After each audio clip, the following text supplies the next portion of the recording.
এখন দেখবো আমরা যে বাস্তব সমস্যার গল্প পৃষ্ঠা 33 পৃষ্ঠার কি আছে দেখো।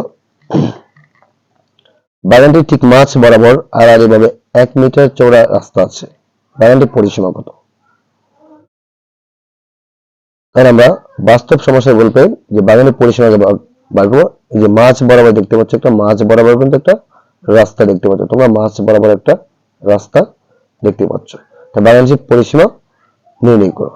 তো আমরা তো জানি বাগানটির পরিসীমা কি দৈর্ঘ্য ইন্টু প্রস্থ, দৈর্ঘ্য প্লাস প্রস্থ ইন্টু 2।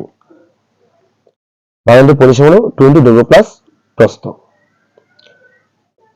এখন যদি আমরা বাগানটির পরিসীমা নির্ণয় করতে চাই, তো বাগানটির পরিসীমা সূত্রটি কি 2 ইন্টু দৈর্ঘ্য প্লাস প্রস্থ। এখন দৈর্ঘ্য কত দেওয়া আছে আমাদের 40, দৈর্ঘ্য দেওয়া আছে আমাদের এখানে 40 মিটার, প্রস্থ দেওয়া আছে আমাদের 30 মিটার। তাহলে আমরা নির্ণয় করি বাগানটির পরিসীমা 2 ইন্টু দৈর্ঘ্য আমাদের 40, প্রস্থ আমাদের 30, 40 আর 30 যোগ করলে হতে 70, 70 দিয়ে গুণ করলে কত আমাদের 140 মিটার। তাহলে এই বাগানটির পরিসীমা আমাদের 140 মিটার। তবে বলছি কি দেখো, বাগানটির ঠিক মাঝ বরাবর আড়াআড়ি ভাবে 1 মিটার চওড়া রাস্তা আছে। চলো রাস্তা দুইটার মোট ক্ষেত্রফল নির্ণয় করি। আমরা এই যে দুইটা রাস্তা দেখতে পাচ্ছি, আমরা এই যে রাস্তা দুইটা দেখতে পাচ্ছি, হ্যাঁ, এই দুইটা রাস্তার ক্ষেত্রফল কত হবে এটা আমরা বের করতে হবে। তো আমাদের রাস্তা সহ বাগানের দৈর্ঘ্য কত আছে আমাদের 40 মিটার, প্রস্থ আমাদের 30 মিটার, ক্ষেত্রফল কত হবে আমাদের 1200 বর্গ মিটার। দৈর্ঘ্য এবং প্রস্থ গুণ করলে কত পেয়েছি আমরা, বাগানটির ক্ষেত্রফল কত পেয়েছি 1200 বর্গ মিটার। কারণ বাগানটির দৈর্ঘ্য আমাদের 40, প্রস্থ আমাদের 30, তো রাস্তা সহকারে বাগানের ক্ষেত্রফল পেয়েছি আমরা 1200 বর্গ মিটার। এখন রাস্তা বাদে বাগানের দৈর্ঘ্য, যেহেতু 1 মিটার চওড়া একটি রাস্তা আছে, তাহলে আমরা দৈর্ঘ্য থেকে আমরা 1 বাদ দেব, কত পাচ্ছি আমরা 39, প্রস্থ থেকে আমরা 1 বাদ দেব, কত পাচ্ছি আমরা 29। তখন ক্ষেত্রফল কত পাবো আমরা, রাস্তা বাদে বাগানের ক্ষেত্রফল পাবো আমরা 39 ইন্টু 29, কত পেয়েছি আমরা 1131 বর্গ মিটার। আর রাস্তা সহ পেয়েছি আমরা 1200 বর্গ মিটার। তখন এই 1200 বর্গ মিটার থেকে আমরা 1131 বর্গ মিটার বাদ দিলে আমরা রাস্তা দুটির ক্ষেত্রফল পেয়ে যাব। তো রাস্তার ক্ষেত্রফল, রাস্তা সহ বাগানের ক্ষেত্রফল বিয়োগ রাস্তা বাদে বাগানের ক্ষেত্রফল। তো রাস্তা সহ বাগানের ক্ষেত্রফল পেয়েছি আমরা 1200 বর্গ মিটার এবং রাস্তা বাদে পেয়েছি আমরা 1131 বর্গ মিটার। বিয়োগ কত পেয়েছি আমরা রাস্তার ক্ষেত্রফল 69 বর্গ মিটার। আশা করি তোমরা বুঝতে পেরেছ। বাস্তব সমস্যার গল্প পৃষ্ঠা আমাদের 33। একটি আয়তাকার জমির ক্ষেত্রফল একটি বর্গাকার জমির ক্ষেত্রফলের সমান। বলছে কি একটি আয়তাকার জমি, এই যে আয়তাকার একটি জমি, এই আয়তাকার জমির ক্ষেত্রফল একটি বর্গাকার জমি, বর্গাকার মানে কি প্রত্যেকটা বাহুর মধ্যে সমান হবে, দৈর্ঘ্য যতটুকু হবে প্রস্থ ততটুকু হবে। বর্গাকার জমির ক্ষেত্রফল সমান আয়তাকার জমির দৈর্ঘ্য প্রস্থের 4 গুণ। আয়তাকার জমি, এই যে আয়তাকার জমির দৈর্ঘ্যটা হলো প্রস্থের, এই প্রস্থের 4 গুণ হলো আমাদের দৈর্ঘ্যটা। প্রতি মিটার দড়ির মূল্য 60 টাকা। দড়ি দিয়ে 2 বার ঘুরিয়ে জমির চারদিকে বেষ্টনী দিতে মোট 5600 টাকা খরচ হয়।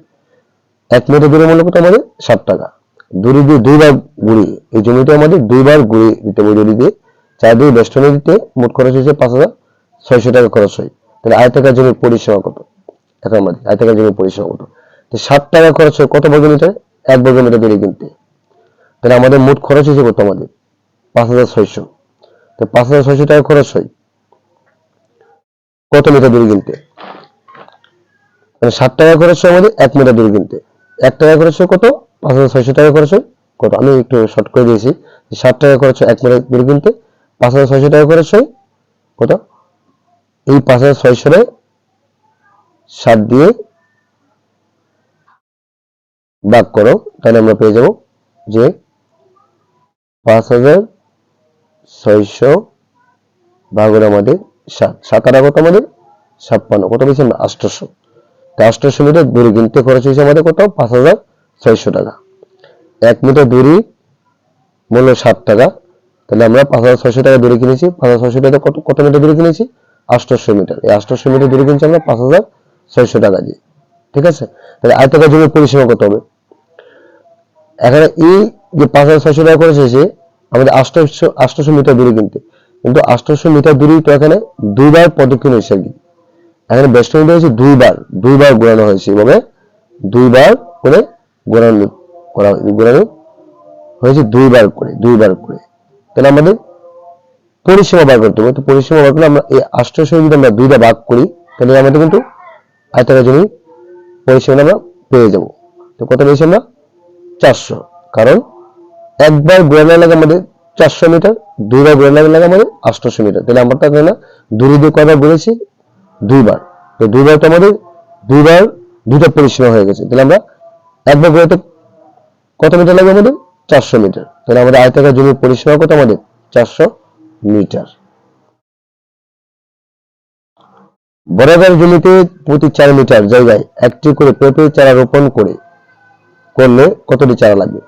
বর্গাকার জমিতে এই যে এটা হলো আয়তক্ষেত্র, এটা আমাদের বর্গক্ষেত্র, এটা আমাদের আয়তক্ষেত্র। মনে করি আয়তাকার জমির প্রস্থ ক মিটার, বলছে ওইখানে কিন্তু দেওয়া আছে যে আয়তাকার জমির প্রস্থের 4 গুণ আমাদের দৈর্ঘ্য। তাহলে আমরা আয়তাকার জমির প্রস্থ হলো ক মিটার, তাহলে আয়তাকার জমির দৈর্ঘ্য কত আমাদের 4 মিটার, যেটা বলছে যে প্রস্থের 4 গুণ হলো আমাদের দৈর্ঘ্য 4 মিটার। তাহলে আয়তাকার জমির পরিসীমা কত হবে 2 দৈর্ঘ্য প্লাস প্রস্থ। 2 দৈর্ঘ্যটা আমাদের 4 ক, প্রস্থ আমাদের ক, 20 কত 5 ক, 4 ক যোগ 1 ক 5 ক, তো কত পাচ্ছি আমরা 10 মিটার। এর মানে আয়তাকার জমির পরিসীমা পেয়েছি আমরা 10 মিটার। আর ওইখানে আমরা উপরে পেয়েছি কত, আয়তাকার জমির পরিসীমা কত মিটার পেয়েছি আমরা 40 মিটার পেয়েছি, তাই না? তো আমরা 10 মিটার সমান সমান এটা আমাদের পরিসীমা, এই 40 মিটার আমাদের 400 মিটার পেয়েছি আমরা, সরি 400 মিটার পেয়েছি, এই 400 মিটার আমাদের পরিসীমা। এটা আমরা ধরে পেয়েছি, আমরা ধরেছি যে আয়তাকার জমির প্রস্থ আমাদের ক মিটার, দৈর্ঘ্য আমাদের তাহলে 4 মিটার, এই হিসাবে আমরা আয়তাকার জমির পরিসীমা পেয়েছি আমরা 10 মিটার। আর আগে আমরা পূর্বে পেয়েছি আমরা আয়তাকার জমির পরিসীমা কত আমাদের 400 মিটার। তো প্রশ্ন মতে এই 10 ক পরিসীমা 400 আমাদের পরিসীমা। আমরা লিখতে পারি প্রশ্ন মতে 10 ক সমান সমান 400, বা ক সমান সমান 10টা গুণাকার আছে অফিসে ভাগ হবে, 10 দিয়ে আমরা 400 ভাগ করি, কত পেয়েছি আমরা 40। এর মানে ক এর মান কত পেয়েছি 40। তাহলে আয়তাকার জমির প্রস্থ কত, ক মানে 40 মিটার, 40 মিটার। আয়তাকার জমির দৈর্ঘ্য কত আমাদের 4 গুণ মানে 4 ক, তাহলে 4 ইন্টু 40, ক এর মান মানে 40, 4 4 কত 16, 160 মিটার। এই যে আমি দিয়ে দিচ্ছি এখানে আয়তাকার জমির প্রস্থ আমাদের 40 মিটার, কারণ আয়তাকার জমির প্রস্থ ছিল আমাদের ক মিটার, ক এর মান কত পেয়েছি আমরা এখানে 40 মিটার। বা আয়তাকার জমির দৈর্ঘ্য আমাদের 4 ক, তো 4 ইন্টু ক এর মান কত 40, তো 4 4 কত পেয়েছি আমরা 160 মিটার। আয়তাকার জমির ক্ষেত্রফল কত হবে, দৈর্ঘ্য আমাদের 160 মিটার, প্রস্থ আমাদের 40 মিটার, তাহলে ক্ষেত্রফল কত পেয়েছি আমরা 160 ইন্টু 40 গুণ করলে 6400 বর্গ মিটার পেয়ে। তাহলে বর্গাকার জমির ক্ষেত্রফল কত আমাদের, বলছি কি আয়তাকার জমির ক্ষেত্রফল যা বর্গাকার জমির ক্ষেত্রফল আমাদের তাই। তাহলে আয়তাকার জমির ক্ষেত্রফল পেয়েছি আমরা কত 6400 টাকা, তাহলে বর্গাকার জমির ক্ষেত্রফল আমাদের 6400। তাহলে এখন কি বলছি, তো বর্গাকার জমিতে প্রতি 4 মিটার জায়গায় একটি করে পেঁপে চারা রোপণ করতে কতটি চারা লাগবে? তাহলে 4 মিটার 4 বর্গ মিটার জায়গায় একটি পেঁপে, মানে একটি পেঁপে গাছ রোপণ করতে লাগে কত বর্গ মিটার জায়গা 4 বর্গ মিটার, 4 বর্গ মিটার। তাহলে আমাদের বর্গাকার জমির ক্ষেত্রফল কত পেয়েছি আমরা 6400 বর্গ মিটার। তাহলে এই 4 দিয়ে 6400 বর্গ মিটার ভাগ করলে বলতে পারবো যে এই বর্গাকার জমিতে কতটা পেঁপে চারা গাছ আমরা রোপণ করতে পারবো। 4 দিয়ে ভাগ করে কত পেয়েছি আমরা 1600টি, মানে 1600টি চারা গাছ আমরা রোপণ করতে পারবো। আমরা বাস্তব সমস্যার 3 দেখবো এখন।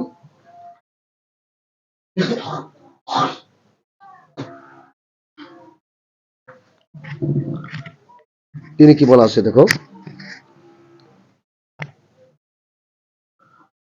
যে তিনি বলা আছে যে একটা চিত্র দেওয়া আছে, সমান্তরিক ক্ষেত্রটির পরিসীমা 180 মিটার এবং এর ক্ষেত্রফল একাধিক উপায়ে নির্ণয় করো। এই ক্ষেত্রফলটি আমরা সামান্তরিক ক্ষেত্রটির ক্ষেত্রফল আমরা একাধিক উপায়ে নির্ণয় করার জন্য বলছি, দেখো চিত্রে সামান্তরিক ক্ষেত্রটির পরিসীমা 180 মিটার এবং এর ক্ষেত্রফল একাধিক উপায়ে নির্ণয় করো। তাহলে আমরা সামান্তরিক পরিসীমাকে নির্ণয় করি। AB A B plus BC plus CD plus AD অথবা ডিএ।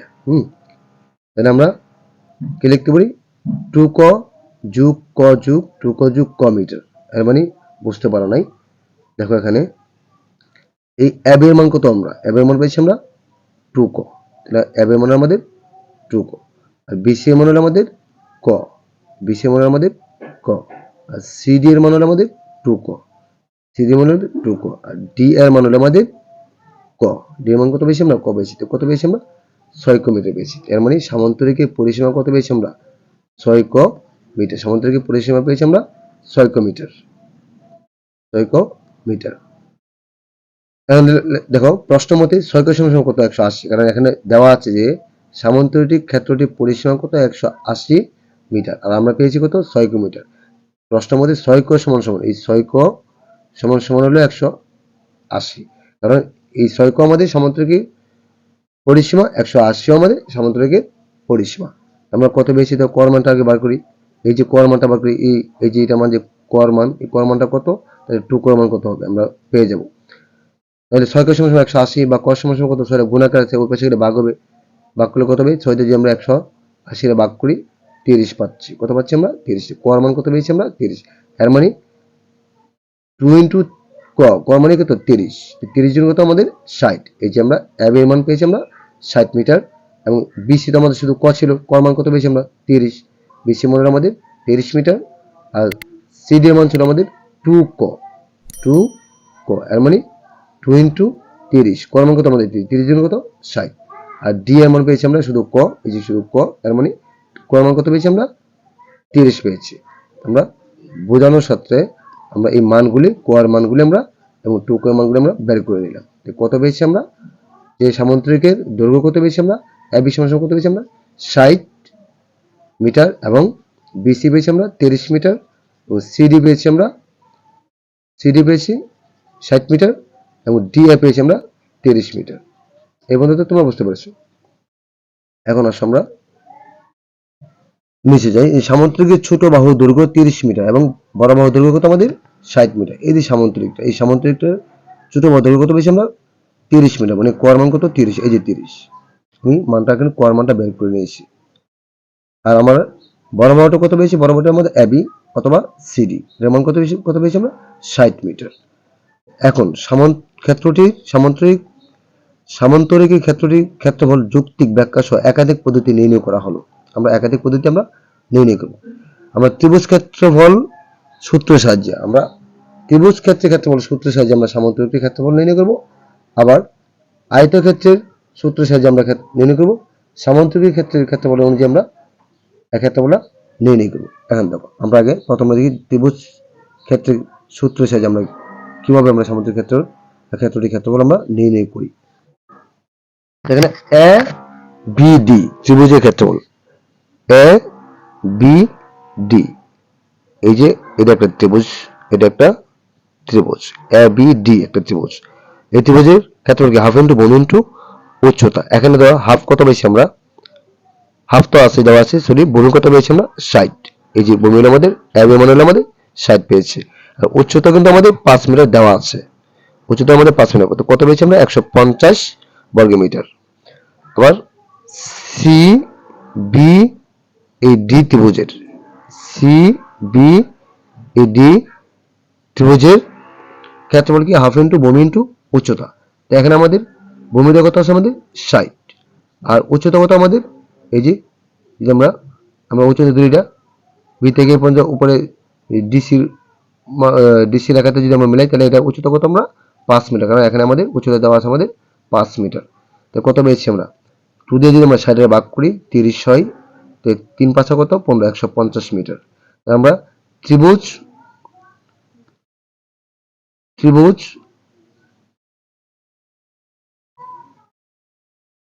এই যে ত্রিভুজ এ বি এই ডি ত্রিভুজের ক্ষেত্রফল পেয়েছি আমরা 150 বর্গ মিটার। আবার সি বি এই ডি ত্রিভুজের ক্ষেত্রফল পেয়েছি আমরা 150 মিটার। তাহলে আমরা সামান্তরিকটির ক্ষেত্রফল কত পেয়েছি? 150 কত পেয়েছি আমরা? 300 বর্গ মিটার। তাহলে আমরা এখন অন্য উপায়ে দেখি এর ক্ষেত্রফলটা কত আসে। আয়তক্ষেত্রের সূত্রের সাহায্যে এখন দেখো, আয়তক্ষেত্রের ক্ষেত্রফল কি? দৈর্ঘ্য ইন্টু উচ্চতা। আয়তক্ষেত্রের ক্ষেত্রফল দৈর্ঘ্য ইন্টু উচ্চতা। তো দৈর্ঘ্য কত পেয়েছি আমরা? এই যে দৈর্ঘ্য আমাদের 60, এবং প্রস্থ কত আমাদের? সরি, উচ্চতা কত আমাদের? 5 মিটার। তাহলে আমরা এর ক্ষেত্রফল কত পেয়েছি? তো 300 বর্গ মিটার। তো সামান্তরিকটির ক্ষেত্রফল কত পেয়েছি আমরা? 300 বর্গ মিটার। এখন আমরা ত্রিভুজ ক্ষেত্রের সূত্রের সাহায্যে আমরা 300 বর্গ মিটার পেয়েছি, আয়তক্ষেত্রের সূত্রের সাহায্যে আমরা 300 বর্গ মিটার পেয়েছি। তাহলে আমরা বাকি বিষয় সামান্তরিকের ক্ষেত্রে সূত্র সাহায্যে, তো সামান্তরিকের ক্ষেত্রফল কি? দৈর্ঘ্য ইনটু উচ্চতা। সামান্তরিকের ক্ষেত্রফল দৈর্ঘ্য ইনটু উচ্চতা। দৈর্ঘ্য কত পেয়েছি আমরা? 60, উচ্চতা কত পেয়েছি আমরা? 5, কত পেয়েছি আমরা? 300।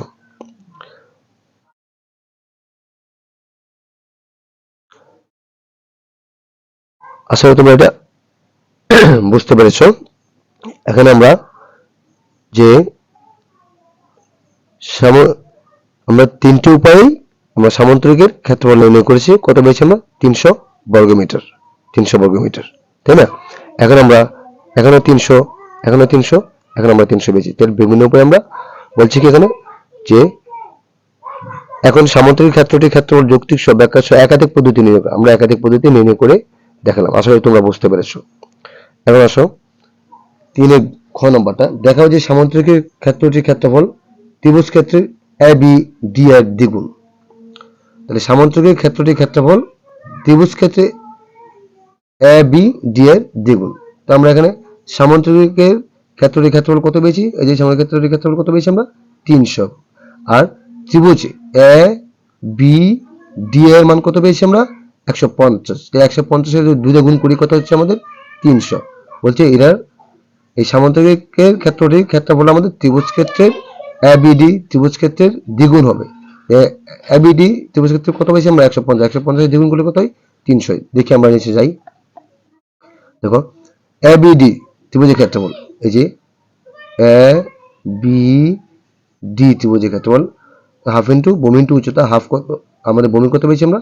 হাফ ইন্টু ভূমি হলো আমাদের 60, উচ্চতা হলো আমাদের এখানে 5, কত পেয়েছি আমরা? 150। আর CBD অথবা CDB ত্রিভুজের ক্ষেত্রফল কত পেয়েছি আমরা? হাফ ইন্টু ভূমি ইন্টু উচ্চতা। মানে ভূমি কত আমাদের? 60, আর উচ্চতা কত আমাদের? উচ্চতা আমাদের 5, উচ্চতা কত আমাদের? 5, কত পেয়েছি আমরা? 150। তো সামান্তরিকটির ক্ষেত্রফল কত পেয়েছি আমরা? এই সামান্তরিকটির ক্ষেত্রফল কত পেয়েছি আমরা? 150, 150 কত হয়েছে আমাদের? 300। আমরা 300 পেলাম, 300 পেয়েছি। তাহলে কারণ এটা একটা ত্রিভুজ, এটা একটা ত্রিভুজ, এই ত্রিভুজের ক্ষেত্রফল পেয়েছি আমরা 150। আবার এটা একটা ত্রিভুজ, এই ত্রিভুজের ক্ষেত্রফল পেয়েছি আমরা 150। দুইটা মিলে একটা সামান্তরিক হয়েছে, যার ক্ষেত্রফল পেলাম আমরা কত? 300। যার ক্ষেত্রফল পেলাম আমরা 300 বর্গ মিটার। এখন আর আমাদের বলছে কি সামান্তরিকের ক্ষেত্রফলটি এই ত্রিভুজ ক্ষেত্রের ABD এর দ্বিগুণ হবে। তাই আমরা ABD এর দ্বিগুণ হবে। এখন দেখি আমরা যে ত্রিভুজ সূত্র কি আছে? ABD ত্রিভুজের ক্ষেত্রফল কত ভাই? ABD ত্রিভুজের ক্ষেত্রফল কত পেয়েছি আমরা? 150। তাহলে 150 এর যদি আমরা 2 দ্বারা গুণ করি তো কত হচ্ছে আমাদের? 300 হচ্ছে। বলছি ত্রিভুজ ক্ষেত্রে ABD এর দ্বিগুণ হবে আমাদের সামান্তরিকটির ক্ষেত্রফল। তাহলে ত্রিভুজ ক্ষেত্রের ক্ষেত্রফল কত বেশি আমরা? 150। 150 এর দ্বিগুণ কত বেশি আমরা? সামান্তরিক ক্ষেত্রফল কত বেশি আমরা? 300। 300 কি 150 এর দ্বিগুণ না? 150 এর দ্বিগুণ। অর্থাৎ সামান্তরিকটির ক্ষেত্রফল সমান 2 ইনটু ABD ত্রিভুজের ক্ষেত্রফল। প্রমাণিত। এখানে প্রমাণ কর অথবা প্রমাণিত লিখতে পারো বা দেখানো লিখতে পারো। কারণ আমরা সামান্তরিক ক্ষেত্রফল পেয়েছি আমরা 300 বর্গ একক, আর ABD ত্রিভুজের ক্ষেত্রফল পেয়েছি কত? 150।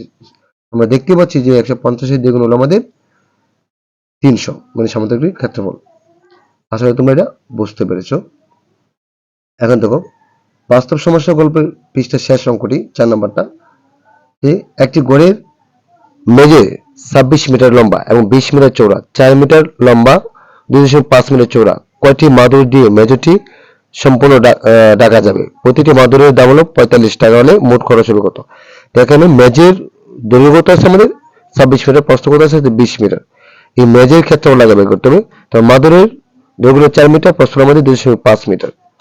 তবে আমরা গড়ের ক্ষেত্রফলকে মাদুরের ক্ষেত্রফল দিয়ে ভাগ করলেই বলতে পারবো কতটা মাদুর লাগবে, এবং একটা মাদুরের দাম 45 টাকা হলে কত টাকা খরচ হবে।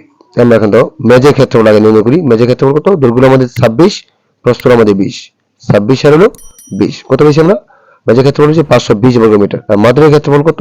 মাদুরের দৈর্ঘ্য আমাদের 4, প্রস্থ 2.5। তো মাদুরের ক্ষেত্রফল কত বেশি আমরা? 10 বর্গ মিটার। মানে এখানে কিভাবে করেছি? 4 ইন্টু এই দশমিকটি যদি উঠে নেই, এই দশমিকের জন্য আমরা 1, আর দশমিক পরে এক ঘর আছে, এক ঘরের জন্য একটা শূন্য, তার উপরে কত পাচ্ছি আমরা 25। এখন যদি আমরা এটা ভাগ করি, এটা যদি আমরা ভাগ করি 5 দ্বারা ভাগ করি, 5 দুগুণে 10, 5 5 25, আর 4 2 দুগুণে 4, 5 দুগুণে কত পেয়েছি আমরা 10 বর্গ মিটার।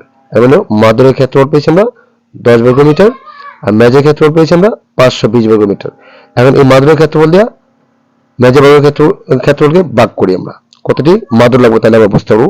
তো প্রয়োজনীয় মাদুরের সংখ্যা হলো আমাদের মাদুরের ক্ষেত্রফল 10 আর মেজের ক্ষেত্রফল 520, এটা দিয়ে ভাগ করলে কত পেয়েছি আমরা 52টি। ভাগ করে দেবো, এটা দিয়ে ভাগ করলে আমাদের 52, এই 52টি পেয়েছি আমরা। 52টি মাদুর লাগবে, কেউ এই ঘরে মেজটি পূরণ করতে 52টি মাদুর লাগবে। তাহলে একটি মাদুরের দাম কত 45 টাকা, তাহলে 52টি মাদুরের দাম কত হবে 45 ইন্টু 52, কত পেয়েছি আমরা 2340 টাকা। তোমরা গুণ করে দেখো 2340 টাকা হবে। বুঝতে পারছো তো?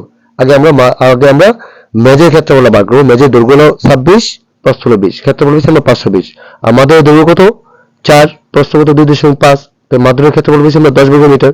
তো মাদুরের ক্ষেত্রফল দিয়ে আমরা কি মেজের ক্ষেত্রফলে ভাগ করেছি, কতটি মাদুর লাগবে আমাদের 52টি মাদুর লাগবে। এখন একটি মাদুরের দাম কত 45 টাকা, হলে 52টি মাদুরের দাম কত, 52টি মাদুরের দাম পাইছি আমরা 2340 টাকা। আশা করি তোমরা বুঝতে পেরেছো। তোমরা তোমাদের সুস্থতা কামনা করে আজকে এখানে বিদায় নিচ্ছি। তোমরা ভালো থেকো, সুস্থ থেকো, আল্লাহ হাফেজ।